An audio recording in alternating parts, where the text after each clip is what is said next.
नए साल के जश्न से पहले शराब तस्करों को पकड़ा है। कुचायकोट थाने के पास बलथरी चेक पोस्ट पर पुलिस ने एक फॉर्च्यूनर गाड़ी से 261 लीटर शराब बरामद किया है। प्रेमनगर आश्रम के अध्यक्ष और संचालक स्वामी स्वरूपानंदी महाराज ब्रह्मलीन हो गए। शुक्रवार की देर रात 10:43 पर उन्होंने आखिरी सांस ली। जिले के सदर प्रखंड में स्थित बेतिया राज की करीब 17.94 एकड़ जमीन की जांच के माध्यम बंदोबस्ती होगी। इस संबंध में जिला राजस्व शाखा की ओर से सूचना जारी कर दी गई है। शहर के मिन्ज स्टेडियम में शनिवार को राष्ट्रीय खेलो India women's kho kho league का शानदार आरंभ किया गया। शहर के मिन्ज स्टेडियम में डीएम प्रशांत कुमार, सीएच उप विकास आयुक्त कुमार निशांत विवेक, एसडीपीओ सदर डॉक्टर प्रदीप कुमार, वरीय कोषागार पदाधिकारी शशिकांत आर्य, जिला शिक्षा पदाधिकारी योगेंद्र कुमार आदि ने दीप जलाकर और गुब्बारा उड़ाकर प्रतियोगिताओं का उद्घाटन किया। गोपालगंज में केमिस्ट एंड ड्रगिस्ट एसोसिएशन के जिलाध्यक्ष बासुकीनाथ सिंह और सचिव रवि कुमार ने राष्ट्रीय आंदोलन का समर्थन करते हुए दावा किया है कि अवैध ऑनलाइन बिक्री और कोविड गाइडलाइंस को रद्द करने की मांग की है। शराबबंदी कानून के तहत जब्त की गई गाड़ियां नीलाम की जा रही है। गोपालगंज में शनिवार को 164 गाड़ियों की नीलामी प्रक्रिया शुरू हुई।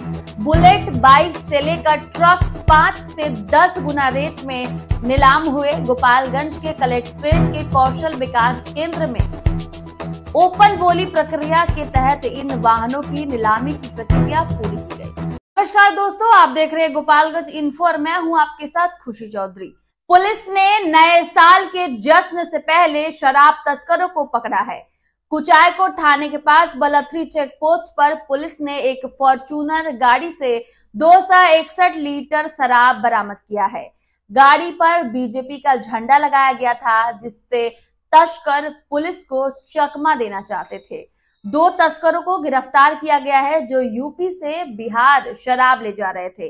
पुलिस ने चेक पोस्ट पर सुरक्षा बढ़ा दी है। नए साल पर शराब की मांग बढ़ जाती है, इसीलिए तस्कर सक्रिय हो जाते हैं। गोपालगंज पुलिस ने इसी बात को ध्यान में रखते हुए चेकिंग अभियान चलाया है। बलथरी चेक पोस्ट पर एक फॉर्च्यूनर गाड़ी की जांच की गई, उसमें 261 लीटर शराब मिली। तस्करों ने गाड़ी पर बीजेपी का झंडा लगाया था। वे सोच रहे थे कि इससे पुलिस उन्हें रोक नहीं पाएगी और वो पुलिस को चकमा देकर बच सकते हैं। गिरफ्तार तस्करों में रोहित कुमार गोड़ और सोनू पांडे शामिल हैं। रोहित कुशीनगर जिले के कसिया थाना के मंगलपुर गांव का रहने वाला है। सोनू देवरिया जिले के कोतावली थाने के कतरारी गांव का निवासी है। दोनों के खिलाफ मुकदमा दर्ज कर लिया गया है। पुलिस अब यह पता लगाने की कोशिश कर रही है कि यह शराब कहां से आई थी और कहां ले जाया जा रहा था इसे। इसके अलावा पुलिस यह भी जानना चाहती है कि इस तस्करी में और कौन कौन से लोग शामिल हैं। खबर गोपालगंज के बरौली से है, जहां प्रेमनगर आश्रम के अध्यक्ष और संचालक स्वामी स्वरूपानंदी महाराज ब्रह्मलीन हो गए। शुक्रवार की देर रात 10:43 पर उन्होंने आखिरी सांस ली। स्वामी जी के स्वर्णवासी होने की खबर जंगल में आग की तरह पूरे प्रखंड में फैल गई और रात से ही शिष्यों का पहुंचना शुरू हो गया।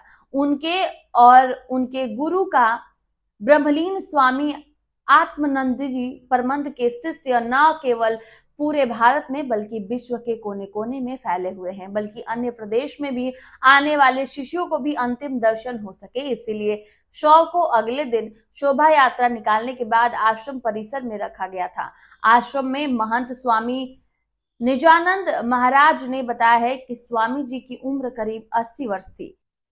शरीर की कमजोरी के कारण वे असहज तो थे, लेकिन कोई बड़ी बीमारी उनको नहीं थी। रोजाना सुबह स्नान, ध्यान और पूजा पाठ के बाद भक्तों के साथ बैठकर उनके जीवन के गृह रहस्यों के परिचय कराना तथा संसार के भव सागर में पार होने का रास्ता बताना उनकी दिनचर्या में शामिल था। चूंकि स्वामी जी को चलते फिरने में परेशानी थी, इसीलिए उनकी सेवा सुरक्षा की पूरी जिम्मेदारी महंत निंदा जी की थी और दिन में करीब 12 बजे स्वामी जी की अंतिम शोभा यात्रा निकाली, जिसमें स्वामी जी के शरीर को सजा सवार कर रथ पर विराजमान कराया गया।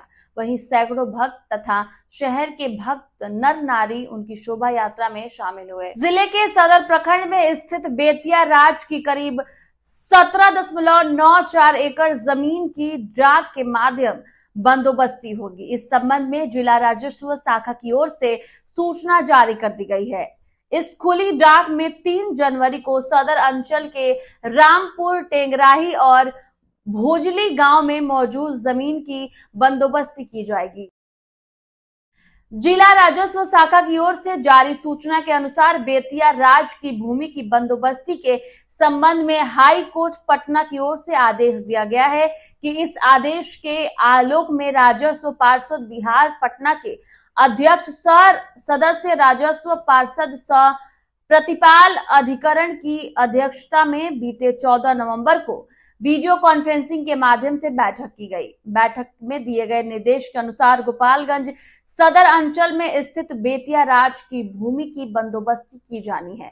सदर प्रखंड के रामपुर टेंगराही गांव में स्थित बेतिया राज की 2 एकड़ 38 डिसमिल जमीन और सदर प्रखंड के भोजली गांव में स्थित 15 एकड़ 56 डिसमिल जमीन की बंदोबस्ती खुली डाक के माध्यम से की जाएगी। इसके लिए 3 जनवरी को समरालय गोपालगंज के सभागार में डाक बोलने की प्रक्रिया आयोजित की जाएगी। इस कृषि योग्य भूमि के लिए 11 माह तक की अवधि के लिए अधिकतम बोली लगने वाले के नाम पर जमीन की बंदोबस्ती की जाएगी। शहर के मिन्ज स्टेडियम में शनिवार को राष्ट्रीय खेलो India women's kho kho league का शानदार आरंभ किया गया। शहर के मिन्ज स्टेडियम में डीएम प्रशांत कुमार, सीएच उप विकास आयुक्त कुमार निशांत विवेक, एसडीपीओ सदर डॉक्टर प्रदीप कुमार, वरीय कोषागार पदाधिकारी शशिकांत आर्य, जिला शिक्षा पदाधिकारी योगेंद्र कुमार आदि ने दीप जलाकर और गुब्बारा उड़ाकर प्रतियोगिताओं का उद्घाटन किया।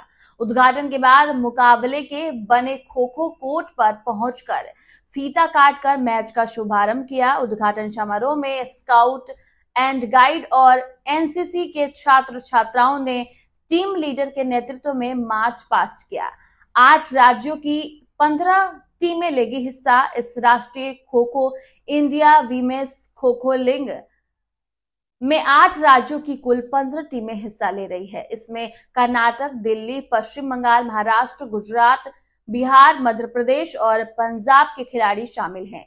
आगामी 30 दिसंबर तक इस प्रतियोगिता का आयोजन किया जाएगा। उद्घाटन समारोह को संबोधित करते हुए डीएम और अन्य पदाधिकारी ने देश के विभिन्न राज्यों से आए खिलाड़ियों, टीम प्रशिक्षकों और मैनेजरों, प्रशिक्षण से आए अधिकारी आदि का जिले में स्वागत किया। खिलाड़ियों का उत्साहवर्धन करते हुए उनके उज्जवल भविष्य की कामना की। गोपालगंज में केमिस्ट एंड ड्रगिस्ट एसोसिएशन के जिलाध्यक्ष बासुकीनाथ सिंह और सचिव रवि कुमार ने राष्ट्रीय आंदोलन का समर्थन करते हुए दावा किया है कि अवैध ऑनलाइन बिक्री और कोविड गाइडलाइंस को रद्द करने की मांग की है।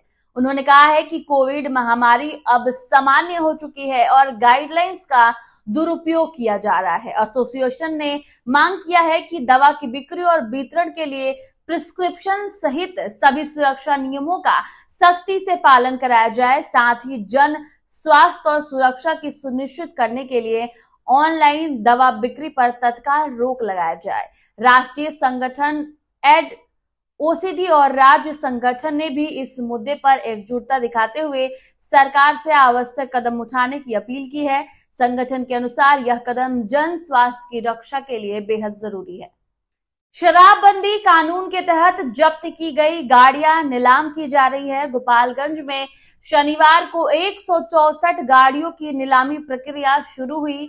बुलेट बाइक से लेकर ट्रक 5 से 10 गुना रेट में नीलाम हुए। गोपालगंज के कलेक्ट्रेट के कौशल विकास केंद्र में ओपन बोली प्रक्रिया के तहत इन वाहनों की नीलामी की प्रक्रिया पूरी की गई।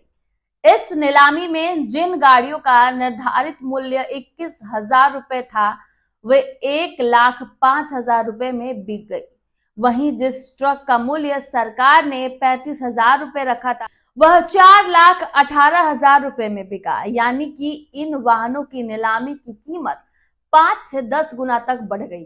बिहार में अप्रैल 2016 में शराबबंदी कानून लागू हुआ था और इसके तहत शराब तस्करी में जब्त की गई गाड़ियों को न्यायालय के आदेश पर नीलाम करने की प्रक्रिया की शुरुआत हुई। गोपालगंज समेत पूरे बिहार में शराब तस्करी में जब्त गाड़ियों की नीलामी नियमित रूप से होती है। हालांकि इन गाड़ियों के आरंभिक मूल्य में काफी कमियां होती है, लेकिन जब अधिक लोग नीलामी में हिस्सा लेते हैं तो इन गाड़ियों की कीमतें कई गुना बढ़ जाती है। हाल के लिए इस वीडियो में इतना ही। मिलती हूँ आपसे अगली वीडियो में, तब तक के लिए शुक्रिया। वीडियो अच्छी लगी हो तो चैनल को सब्सक्राइब कर दे, वीडियो को लाइक कर दे, और अगर आप हमारा ये वीडियो गोपालगंज से देख रहे हैं तो गोपालगंज वासियों तक ये वीडियो पहुंचाना बिल्कुल ना भूलें। शुक्रिया।